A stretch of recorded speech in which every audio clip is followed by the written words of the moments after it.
Do you want to learn universal sports lessons from Philadelphia Eagles legend Brent Celek? Then this show is for you. Why do you coach?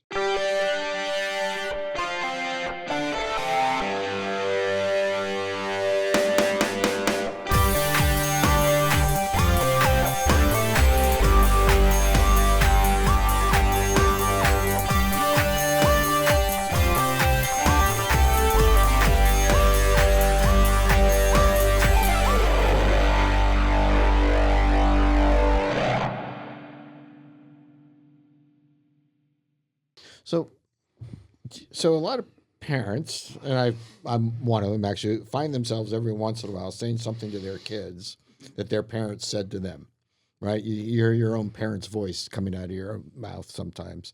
Um, you've had a lot of great coaches in your career, college and high school and pros.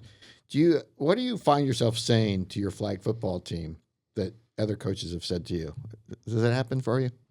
Um, yeah, I mean, there's all sorts of things that I've learned from all the coaches that I've been with that I will say to the guys at a point. But like, I'm at a point with these young kids where it's like, we're here to have fun.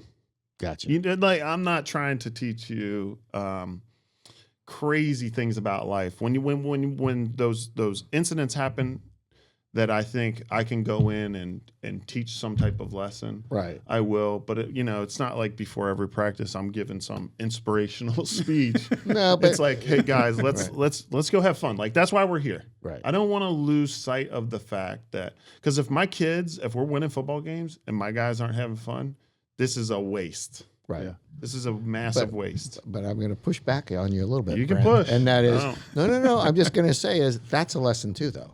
You may not like start every practice with a lifelong kind of lesson, right? Yeah. But you're living it by example. You're living it by saying it's fun. You're living it by saying, wait, don't go so far that we get hurt, right? Yeah. You're giving lessons all the time, and that comes back to your value system.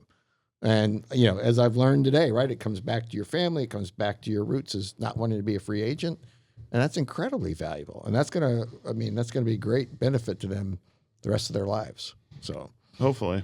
You do coach your son, or do you coach your? My son. I'm definitely tougher on my son. I was going to say, how do you deal with that? Like, it bugs me because we work on some things, and then he gets into practice with his buddies, and he wants to joke around and mess around and kind of be a little clown.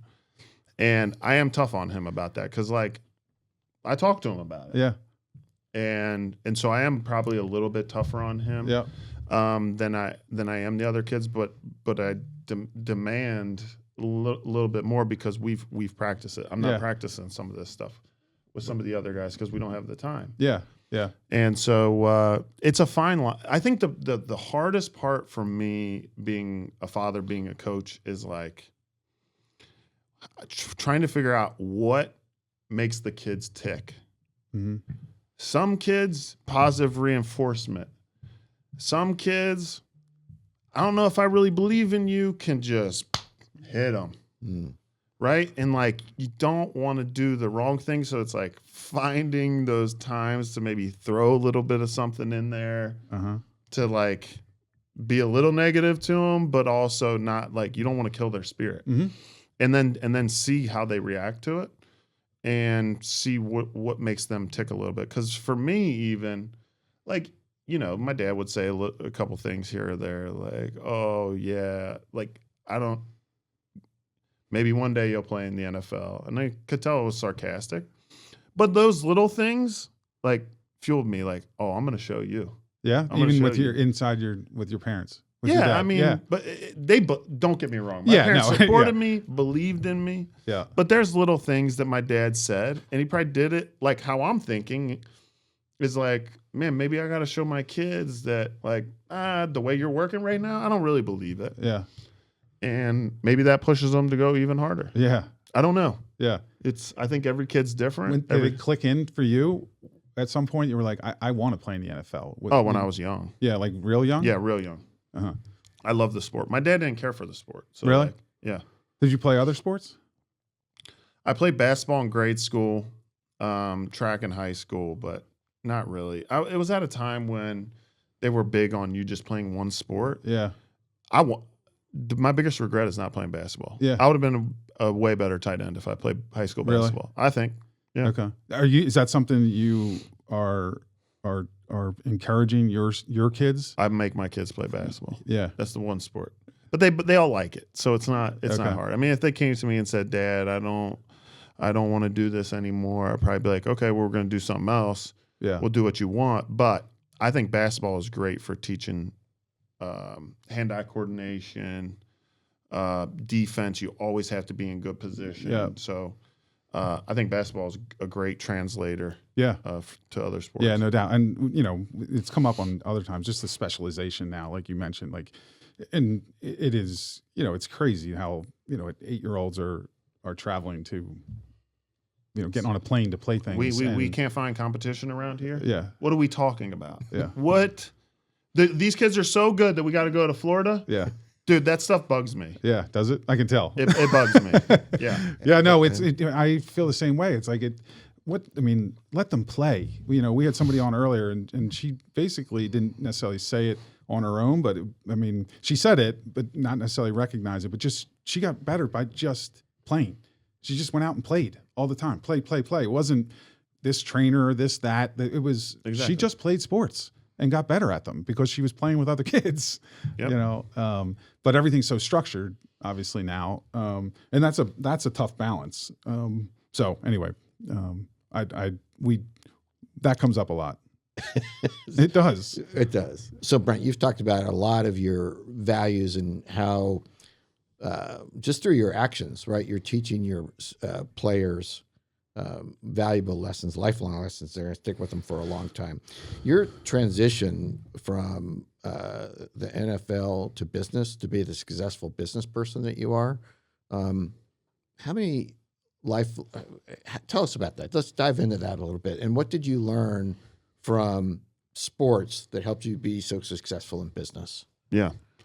Well, I'll first say that my transition from the NFL was one of the hardest things to ever deal with. I played football my whole life, and I don't know, I'm 33 years old at the time, and now I don't have a place to go to work.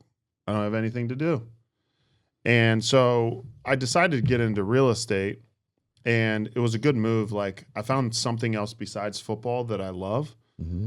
And I love real estate. And so I just kind of immersed myself into the real estate world. And but the hardest part was I went from the top of one career to literally the bottom of my next. Right. And all the people my same age are 11 years ahead of me. Mm-hmm. Right. And so it's this humbling experience where even you have successful business friends and they're kind of like, what are you doing?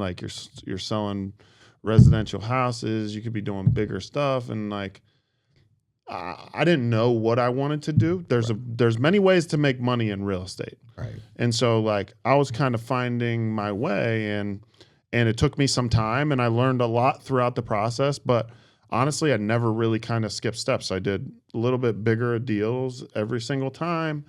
And I didn't do too many deals, really doing one deal at a time and just learning and doing everything throughout the process. And it was the best thing for me. The one thing that I've learned through the process is you cannot compare yourself to other people.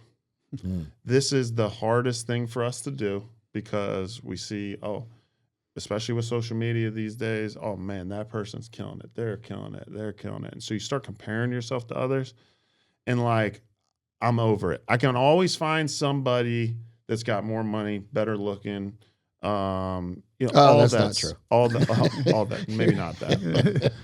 But it's what makes me happy? Well, I don't want to do 10 deals at a time because I want to raise my kids. So what does success look like for you? And for every single person, This goes back to it's rules. different. Right. It's different. And so I think that's the biggest thing that I've learned is be comfortable in doing what I'm doing and don't get caught in the rat race of, I got to do bigger and more deals because I got to be like this person or I got to be like that person. I don't care.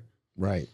What I care about is being able to be home, being able to do things to show my kids that I'm still out in the real world, still doing deals, still working hard, but not to a point where I don't see them and they're like, okay, Dad, cool, you did that, but like, we don't even know who you are. Right. Yeah. Good for you. But I think a lot of people get caught in that race. And for me, I would say there's times where I get caught in the race, but I got to think like success looks like this for me. I don't really care. Right. You can sit there and make fun of me. Oh, you could be doing this, doing that. Okay, good. Well, I'm certainly not making fun of you. It's your life, right? I mean, like ultimately, it's like it's your life, and when I think you recognize that, exactly what you recognize is when you can be happy, right? Right. Does real estate at all, or I guess getting out of playing that end of competition, like you've been competing, like you said, you related it to I wake up and I don't have anywhere to go, after this time. Did you need to fill the void of like the competitive side of you too, or did that kind of? I just play basketball on Sundays. I think that kind of gets it out of me. Good. I don't think the business world from that competitive standpoint. Okay. And like even playing basketball, I'm not like super competitive. It's just fun going out there playing games. Yeah. Okay. But I do enjoy playing basketball. Yeah. Shout out to Chris Gicking at Marple Newtown High School. He's the guy that sets it all up, and it's a lot of fun. Nice. Okay. We'll be right back to the Nick Anthony Show. Today's show is brought to you by the free film available on YouTube, A Dream Plus a Plan. Learn what it takes to accomplish your dream, whatever your dream is. Go to www.adreamplusaplan.com. adreamplusaplan.com.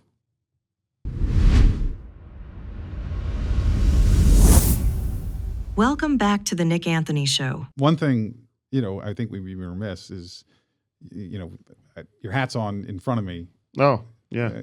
Talk about what's on your hat. Well, so coaching kids, I realize like sometimes they don't listen to you. And Adults don't too sometimes. Go ahead. Coaching kids, having kids. Yeah. And in this world, there's like a lot of negative stuff that's very, very loud out there, right? It's like loud, negative, everything. And so I just came up with this idea, and the name of the company is Be Positive, be with like a plus sign, that would take, 2-line sayings and put them on a hat in a way, in a font that's not overdone. It's like kind of muted, it's silent. But if you get up close, you can see it and read it, and it makes you think. Like the one I'm wearing right now. Yeah. One day is a wish, every day is a decision. Did you come on those original quotes, or did you come up with them? Or did you read them? Sorry. Yeah, I mean, I kind of came up with them. Yeah. And just improvised off of ideas. Uh-huh. I'm really trying to come up with different ideas. Okay. And try to come up with 2-line quotes where like the second line kind of hits. Uh-huh. And I think the idea is limitless. Like we can have all kinds of quotes, and so we're trying to just put out a message to the kids or to the world that's a more positive message, but not loud. Yeah. Like it's not loud. And I think hopefully people like it. I don't know. Like yeah. But it's also an interaction. I mean, like, to your point, like you have to come in and then, oh, what's your hat? Right. So then all of a sudden you're creating a conversation about a positive and there's a relationship. I mean, exactly. The whole idea of it's interesting. It creates conversation. Yeah. But from a distance, the 2 lines, the same font, that becomes the brand mark. And so, I mean, hopefully it catches on. Yeah. I hope so too. That's great. That's a great idea. I mean, it could be a movement. I mean, we need some positive energy in the world. Yeah. It's negative, but like, what am I doing to help it? Yeah. I haven't been doing anything. I just stay silent. I don't go on social media. I don't do anything.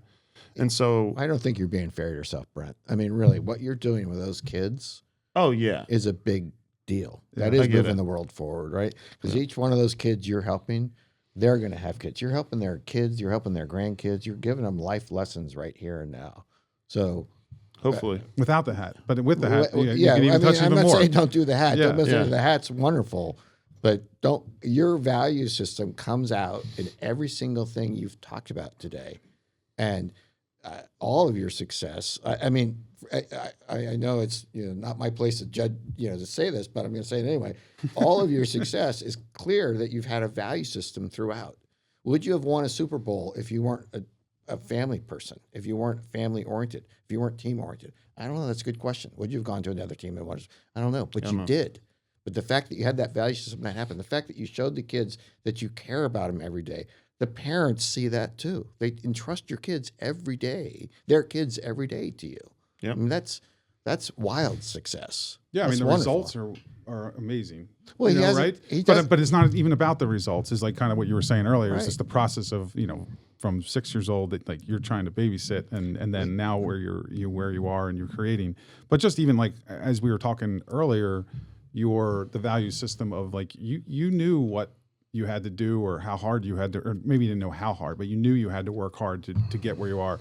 But then you could blow up a culture, right? I mean, you're tight end one, Zach comes in, right? And what you talked about was that room was awesome. Like that what it developed.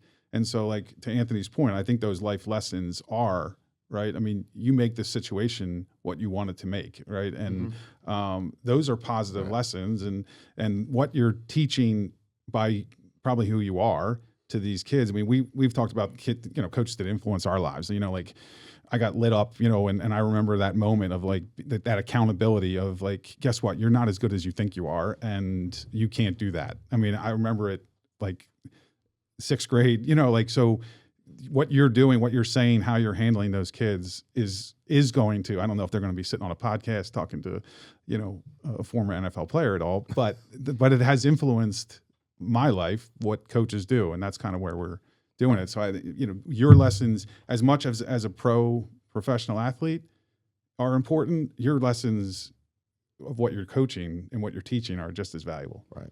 Yeah. Or more. Tell them about Yeah, I don't know if you know this, Brent, but we talked about this on the show earlier that I was the greatest 4th grade running back of all time. Oh, really? Yeah, I don't know if you do. Do you not know that?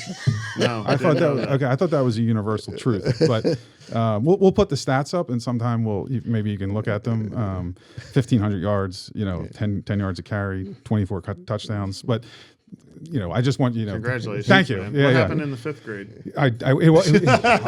No, that's clear. I peaked in 4th grade. It was all downhill after that. But anyway, we really appreciate having you You were on. feeling yourself in the wait. 4th Oh, grade. 100%. So, Brent, we've talked about a lot today. Yeah. Do you have things that you would specifically want to say to youth coaches or to parents that are involved in youth sports? First of all, I think it's awesome that you have your kids in sports, that people are coaching the sport.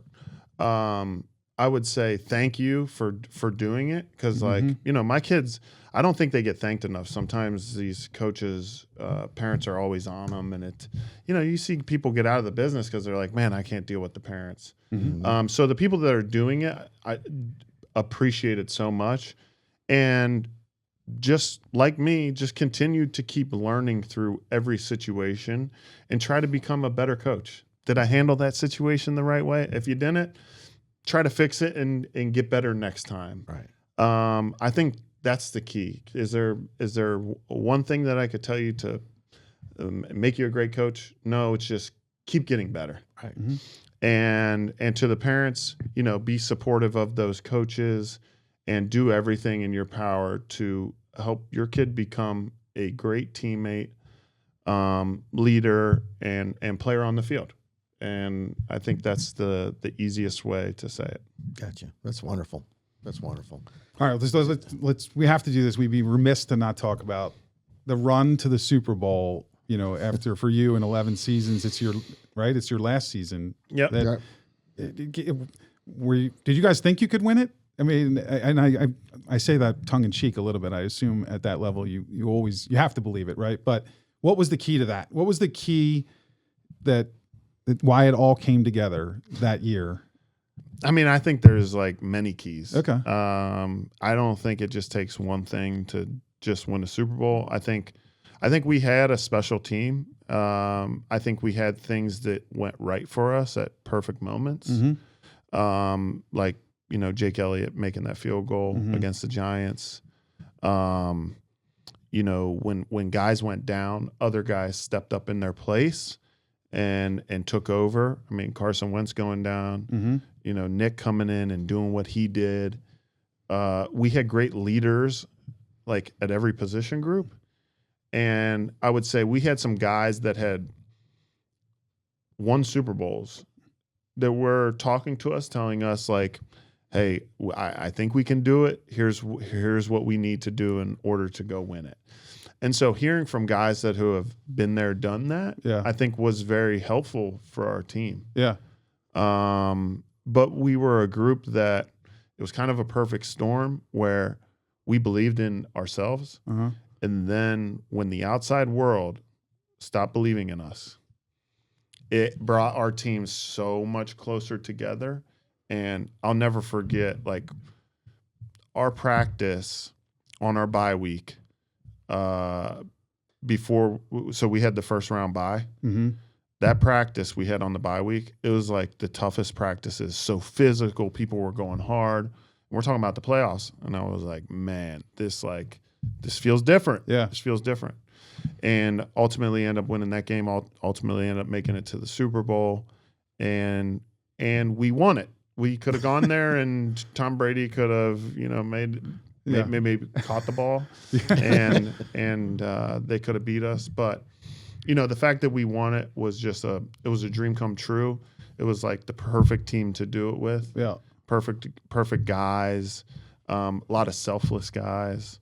And it was just a dream come true, man. Was the process or winning the Super Bowl or celebrating in the parade the best part of it all? The parade. Yeah. Yeah. So Carly, Carly, my daughter was with the Eagles organization with the Super Bowl after you. This won a couple of years ago, and she says the best day of her life was. And she didn't play, obviously a little different, like a little different. She was basically, but she says it was the parade. It's the bus, right? The bus. Yeah. I mean, it's the parade was so great just because we got to experience it with all the fans. Yeah. Right. People throwing beers to you, chugging beers with fans, people screaming, chanting the fight song. And just seeing people cry, I was going to joy say on their face. I was going to say, I was going to ask you. It was that. like that doesn't get old. Yeah. Right. Do people still thank you? Oh yeah. Yeah. Yeah. I mean, not as years. much as before. No. Now we got two, so they're spoiled. They're spoiled. Yeah. Yeah. When's the next one coming? I don't know, man. I don't know. I can't help you there. That's awesome. That's a really cool moment. So. Anyway, thanks. Thank you for your time, Brent. Of course. I know your time's busy. I know you got a lot going on. We appreciate it. I think the audience will really appreciate. I think in a lot of ways, Brent, what you did for us today was magical. You take a lot of our episodes and you've embraced them all and you talked about a lot. You don't know that you did it, but there are a lot of episodes where you're a living example of what we're trying to share with people. And really appreciate your time and really appreciate your candor being here.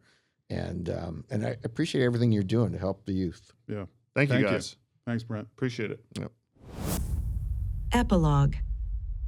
Nick, that was so awesome. That was great. And I tell you, I don't know what you thought, but wow. Yeah, I agree.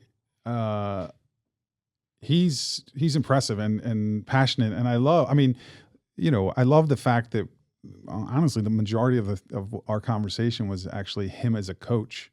As a youth coach, right? And how much that was. We did, obviously, I love talking NFL and love Super Bowl and that and his journey, but just how many lessons we're in that for youth coaches and youth, middle school, whatever. But his perspective on that is so great because he was at the highest level. He has seen it. Right. And so I think that actually does really, sometimes it can be a hindrance, as he was talking about how to communicate to 6 to 8 year olds. Right. And difficult to explain because of how much of an expertise he has.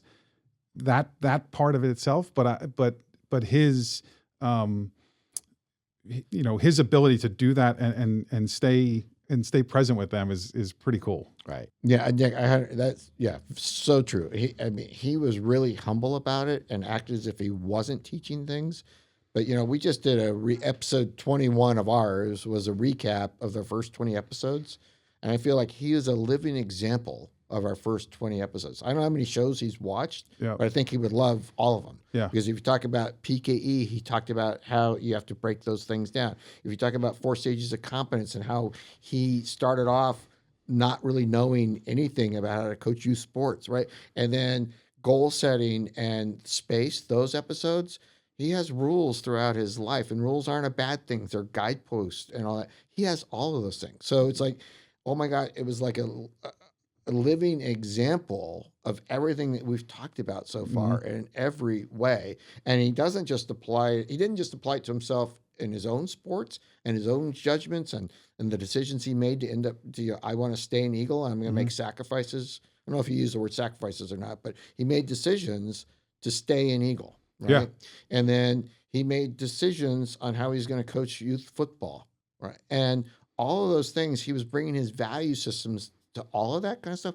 So space and goal setting, all of those things, meet them when they are, right? Yep. Be a fountain, not a drain, all of those things. He talked about all of those things in that interview. And he's just a great living example. And that's why not only did he succeed in football, but he's succeeding in business as well, because all of those rules that he has for himself are common in all worlds, right? Not in just sports, but in his life as well. Yeah, and I think it comes out, and obviously his career and his background at the highest level gives him a confidence to do things. And, he's obviously very secure, but not so secure that he's not willing to learn, be vulnerable to learn. But the wristbands, that idea and that creativity. And he said, it didn't work to start, and then it didn't. But I actually thought the coolest thing about that was that he was talking to the other coaches, and if every coach uses it, and that gives, if everyone has that system in place, then it'll just be better games. And he wasn't worried about somebody stealing a secret of his. Yeah. And so it was like, okay, we can compete, but let's compete about the things that matter, which is like having fun while we're competing. And it's not about I'm trying to be better than you in coaching, and I'm going to, right. for 8-year-olds. Right. And so I just think that message in itself, that he's just willing to just share it. Well, I took it as he just wants to help people too. Yes. He doesn't use those words because I think he's too nice. I don't know if nice is the right word. Humble of a person to say, oh yeah, I want to help people. But that's what our show is about. And that's exactly what he lives every day, is helping people. It's like, he doesn't worry about whether my 8-year-olds are going to win every single game and then get a championship in 8th grade. Yeah. Right. What he cares about is, I want to help all these people. Yeah. He doesn't use those words, but that's how he lives it. Yeah. He lives everything that we've been trying to teach. And it was just great. It was absolutely. Just great. Loved it. Thanks for setting that up. Well, I think your daughter had a ton to do with it. Well, so, okay. Well, thanks, Car. Thanks. Yeah. Thanks, Carly. Yeah. All right. Thanks, Anthony. Thanks, Nick.